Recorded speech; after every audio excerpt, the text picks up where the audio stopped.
Guys જોઈ જો એક કેરી પડી ગઈ છે અને વધારે કેરીઓ નહીં લેવાની. એક આજી નીચે નીચે આજી જોઈ જો ગાઈસ આ નીચે કેરી જો આજી કેરી એકદમ અરે બીજી એકદમ આંબો રે આ નીચે કેરીઓ જોઈ આ બીજી કેરી છે ગાઈસ એ હા ની પડી હવે આ રીતના કેરીઓ પડી તો નાની પડી જો ગાઈસ. તો ગાઈસ ફટાફટ કેરીઓ લઈ લીધી છે અમે 4-5 કેરી બહુ થઈ ગઈ. તો કૂતરા પણ અમારા વાડીએ કૂતરા હોય છે તો આવી રીતના દોડા ભામ કરે છે ગાઈસ.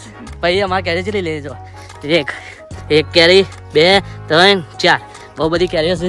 ઓકે ભાઈ ભાઈ અમારે ખુશ થઈ ગયો લઈ લે હડવા કેરી આટલી બહુ થઈ ગઈ અમારે આટલી કેરી પછી કોઈક દિવસ અહીંયા આવ્યા હતા તો મુલાકાત કરાવી તમને અમે વાડીની. અમે અમારો ધોકો આવી રીતના લઈને અમે પહેલાં ફરતા આવી રીતના જાઉં ભાઈ